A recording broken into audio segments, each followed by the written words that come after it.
What's up guys, TC here and welcome back to another episode of Starbound StarDex. Today we've got two brand new monsters, so let's check them out.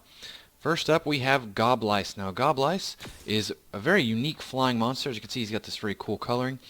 He has a very unique attack pattern though that no other monster currently has. Most flyers, as you know, they will swoop in and attack and then they'll do their ranged move occasionally. This guy will actually do his, whenever he goes into attack, he becomes stationary and shoots his projectiles at the monster. So this can be really beneficial. It doesn't seem like it'd be that big of a deal, but you'd be surprised because monsters that can't reach him get destroyed. So like you'll see this guy here. Yeah, he's getting hit so because he can be reached, but monsters that couldn't do a ranged attack on him can't get to him. So he's not going to move. Now you see he got wrecked right there.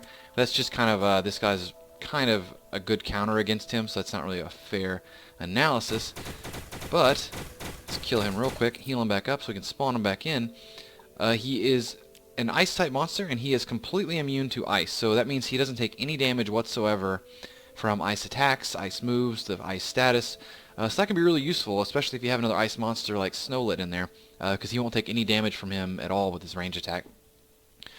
He has no weaknesses, and aside from that, he also, his little projectile, if you notice, he has that, it's a very similar projectile to Voltasect, where the projectile kind of swarms around. And also, if it hits the ground, it leaves freezing ice attacks on whatever surface it touches. So, a very cool monster with a very unique attack pattern. So up next here we have Shellwog. Shellwog is a medium size. He's actually quadruped, although he looks like he's standing on two legs. And this guy's pretty cool. He's a great little ground monster. He's got really high health and really high defenses, so he can take a beating. And he's got a ranged water attack, which briefly slows monsters down. It doesn't do a lot of damage, and it doesn't slow you down very much, but it's a very like rapid fire thing. It's got pretty good range on it. He tends to do better against ground monsters. He has a natural resistance against physical attacks and fire attacks, but that also makes him weak to electric attacks. So definitely avoid those electric attacks. Let's see if we can spawn somebody in for him to kill. This guy should do it. Let's see if we can get that attack. So there it is again. You can see the little projectile stuff he shoots up, and it's kind of rapid fire, so it does a lot of damage. And this is a great little example. You can kind of see the interaction between those two.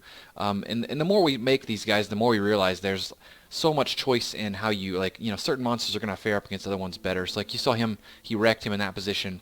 But monsters that, say you have a monster that doesn't have the range necessary, it's like a ground monster with no projectile, the Goblice will completely own that monster because he's never going to swoop down and put himself in range of being meleeed, because basically he just kind of hovers above the monster and then does his ranged attack.